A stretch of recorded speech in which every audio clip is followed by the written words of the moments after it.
Hey, my name's Sophia. Last year, I changed my status to MS and added a wedding band to my collection of courtroom victories. Slinging arguments before a judge is my zone, but I never thought I'd need a defense strategy for family dinners. Let me explain. My husband, Billy, is a mama's boy, and I get why. Mrs. Jerry, his mom, is the queen bee of their hive. She did the single mom hustle, raising two kids on her own. Mad props for that. Then there's his sister, Lauren.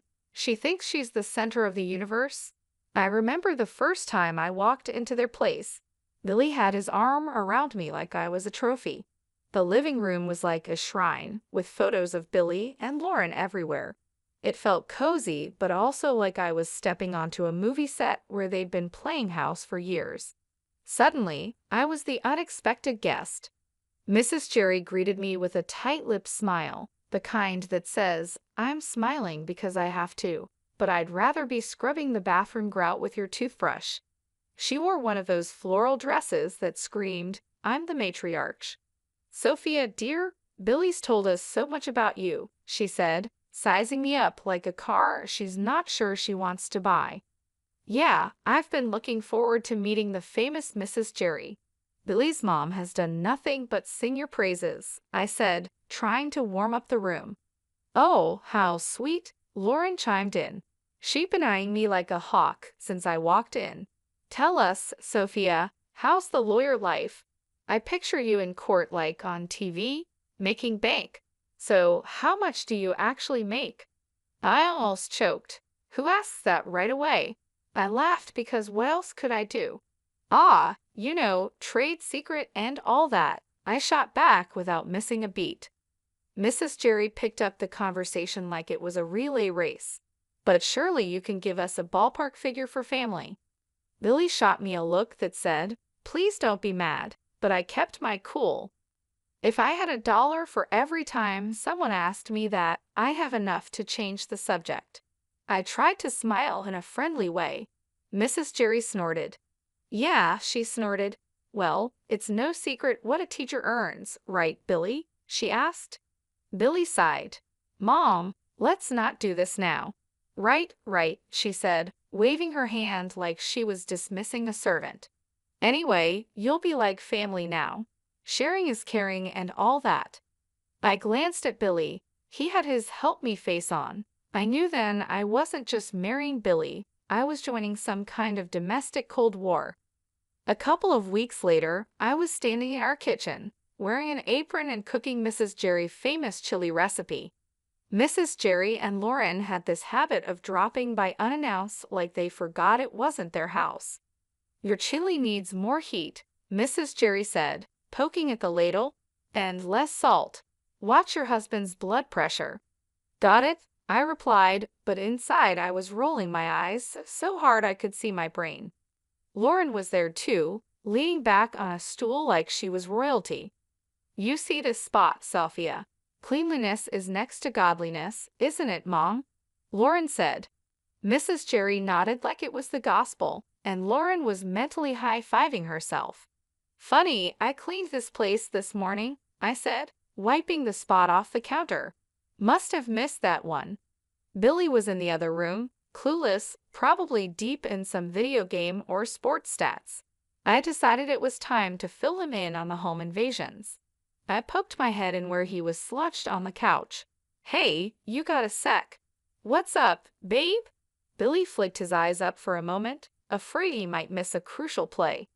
"Your mom and Lauren, they come in, take over, and nitpick everything I do. It's like they're looking for stuff to complain about," I said. "Ah, Sophia, they mean well? They're just—" Billy scratched his head. "I'll talk to them. They'll chill out." Back in the kitchen, it felt like the final round of a cook-off where I was the only contestant and the judges were out for blood. "So, Sophia, when's dinner?" "Billy must be starving," Lauren said, glancing at me like I was the help. "Whenever the chili decides it's ready," I replied. I respond, but I keep my voice light. It's a tricky situation. Dinner lands on the table, and I scan their faces. Mrs. Jerry stirs her food around, inspecting every bean like it holds the secret to the universe. Bit different from how I make it, Mrs. Jerry finally says. That's code for nice try, but you're no match for me. Billy dives in though. Bless him. Babe, this is awesome. Right, Ma? Lauren mutters, sure, and Mrs. Jerry just shrugs like she's agreeing with the worst food critic. After they leave, Billy is slapping his belly saying it's all good. I watch the door shut behind them, feeling tiny like I'm losing at a game I didn't sign up to play. The next time they pop over, it's the same old tune, like nothing changed. I must have been dreaming to think a few words from Billy might turn the tide. Still, I asked him to talk to his mother about boundaries. I thought getting married was the hard part. Fitting into Billy's family is the real challenge. They've got their own idea of family, and I'm not in it yet. If this is what married life is like, count me out of the honeymoon phase. It was one of those days where the clock seemed to tick slower than syrup drips from a bottle. That's when my phone decided to ring.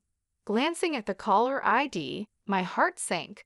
It was Mrs. Jerry again. Sophia. Her voice was stern, and it did nothing for my headache. You think you can just snatch Billy away from us, huh?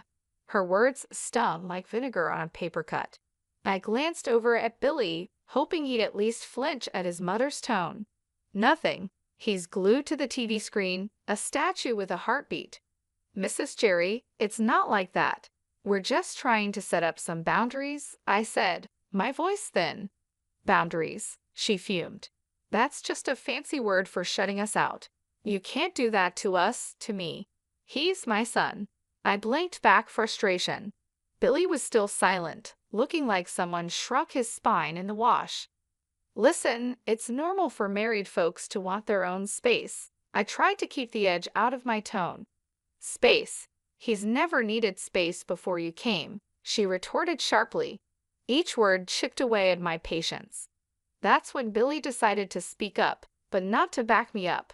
No, Mom, everything's okay. Sophia's not, she's not being unreasonable, I guess, he said, but his voice was like wet cardboard. Billy, I just can't believe this. First, Lauren tells me Sophia is making a fuss over our visits, and now this. Mrs. Jerry sounded hurt, and Billy jumped on that.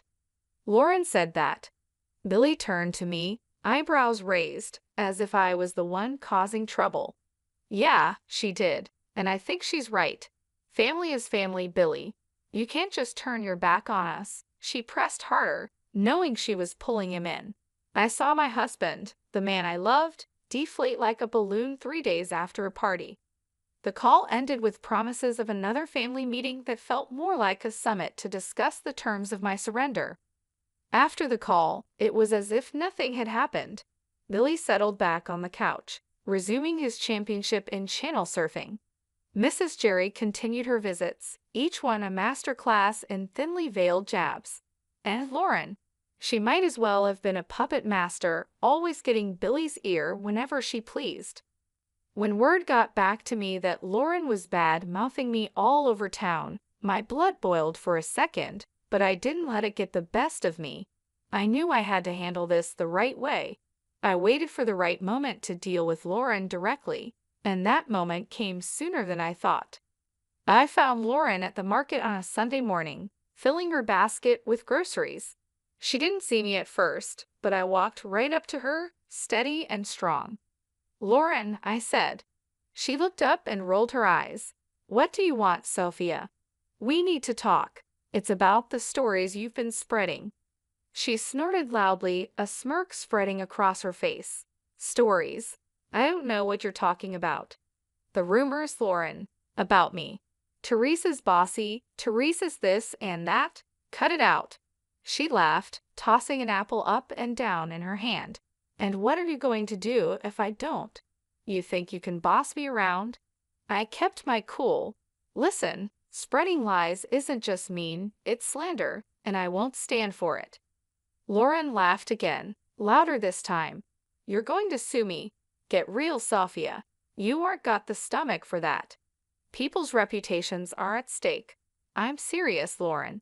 Keep it up, and yes, I will take legal action if I need to. The arrogance just poured off her as she leaned in close. "You're in way over your head, little Miss City Lawyer. Going to take me to court?" "This isn't a joke, Lauren. I'm giving you a chance to stop this nonsense before it gets serious." She shoved her face closer to mine, a challenge plain in her expression. "Bring it on, Sophia. Do your worst." With that, she spun on her heel, almost knocking over a display of canned beans, and left me standing there. Her laughter echoed through the aisle long after she was gone. I walked back home slower than usual, thinking everything over. Later that day, when my husband came back, I told him what happened. He was in the middle of taking his boots off, and he froze, one boot off, the other still on. "You did what now?" he asked. I told Lauren off. I threatened her with legal action if she doesn't stop spreading rumors. His face went red, then white. "You couldn't just let it go. Why did you have to stir the pot, Sophia?" I straightened up. "Because it's not right, and I won't be walked over. Not by her, not by anyone."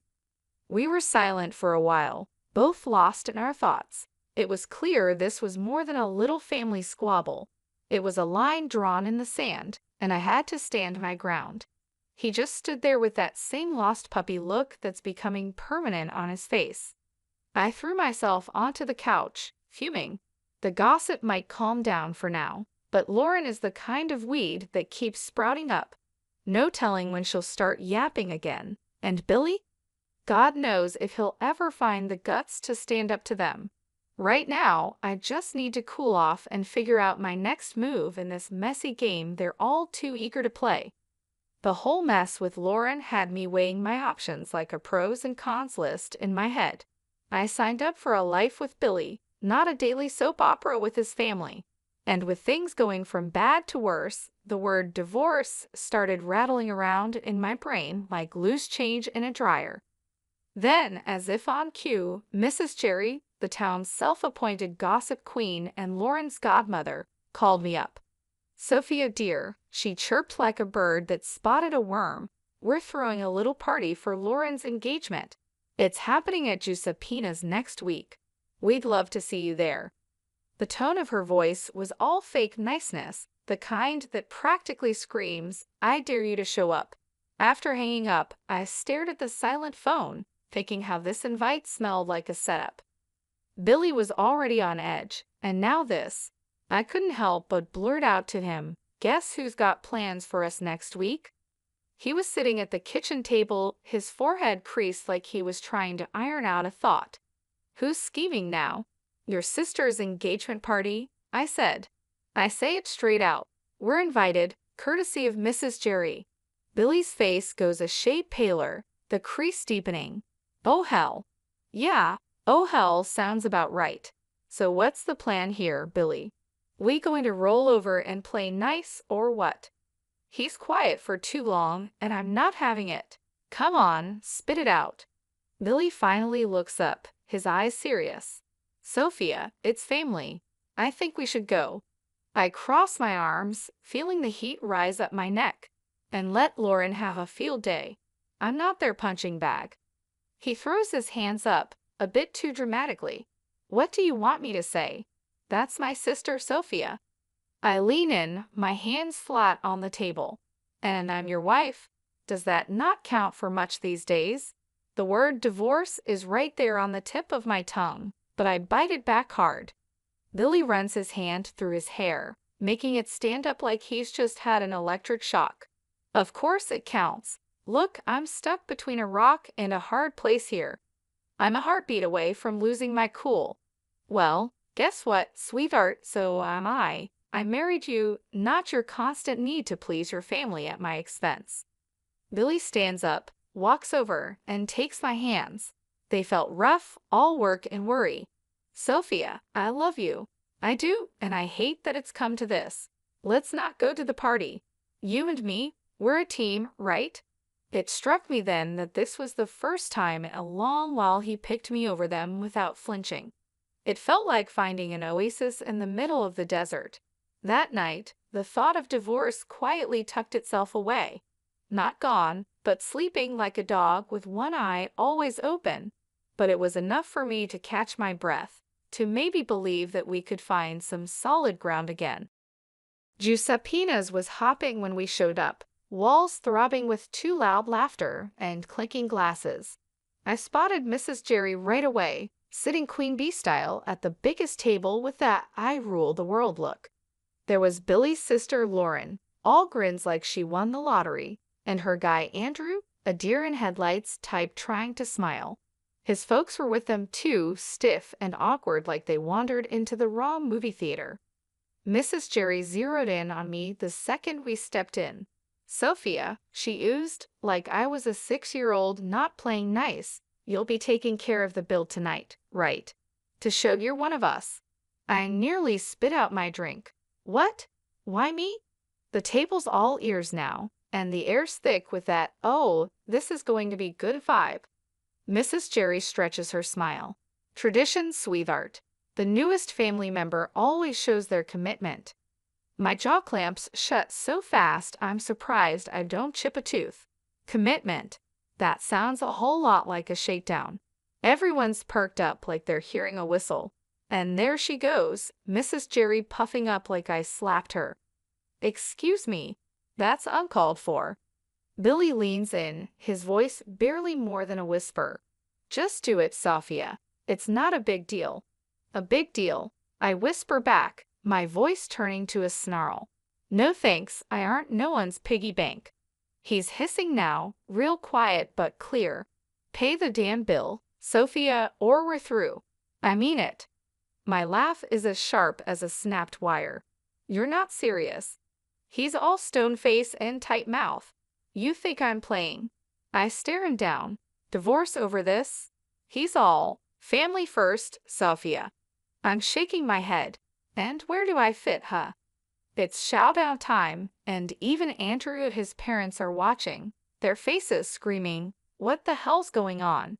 I push back my chair and stand, letting them all hear me. "No, I aren't doing this dance," I say, my voice like a hammer on steel. There's shock on their faces, some whispering, some wide-eyed. Billy's going red, white, red, like a stoplight losing its mind. Mrs. Jerry looks like she might choke. I walk out into the night. It's black and cool and smells like freedom. I hear the door slam behind me. My heart's racing, but it's Billy who threw the divorce word, not me. The bar was nothing special, just another hole in the wall with dim lights and the smell of old beer. I had barely settled with a glass of something strong when my phone rang.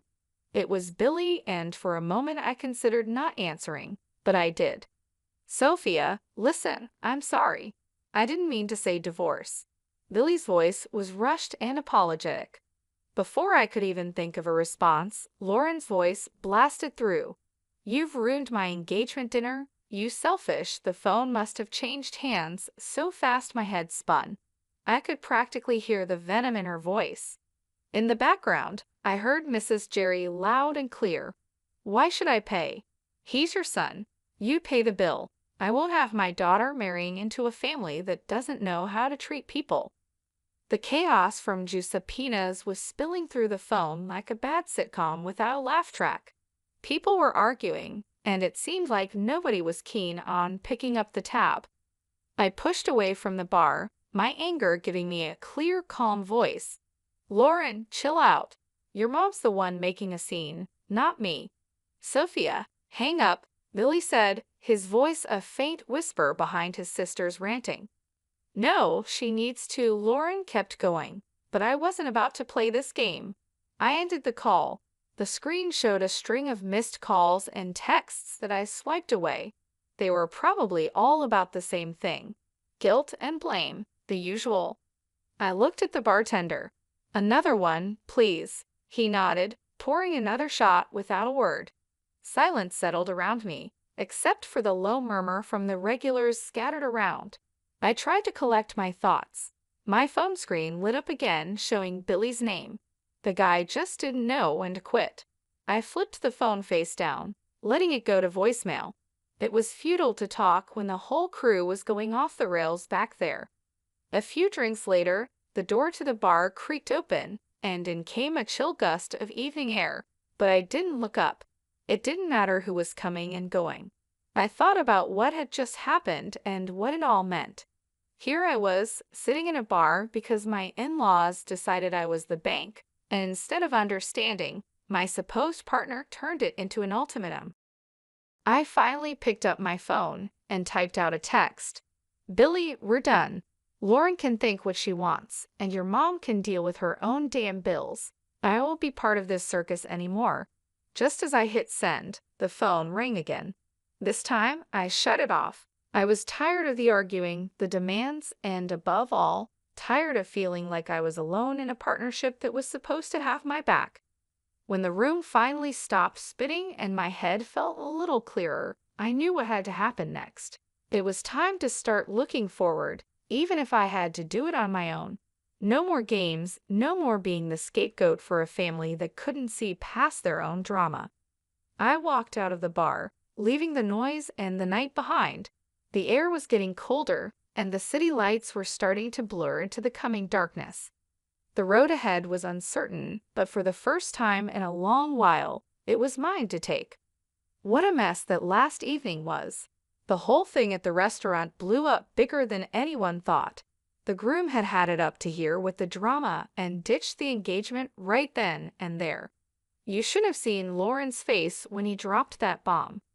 I can't believe it. No one saw it coming, least of all her. Then the mother-in-law lost it, screaming like a banshee. She was causing such a scene that the groom's family looked ready to call 911. She was yelling about disrespect and no consideration. It was pure chaos, like one of those trashy daytime shows where chairs start flying. Meanwhile, I was done. I filed for divorce and cut off all contact. I ignored Billy's calls and deleted his messages. The last I heard, he, his sister, and my former mother-in-law from hell are all holed up in the same house, probably driving each other crazy.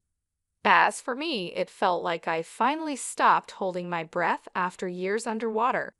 Life's simpler now, but that evening is still the talk whenever I bump into people from the old circle. It gets old, you know. So, here's the update for anyone who still cares. I'm living my best, most peaceful life.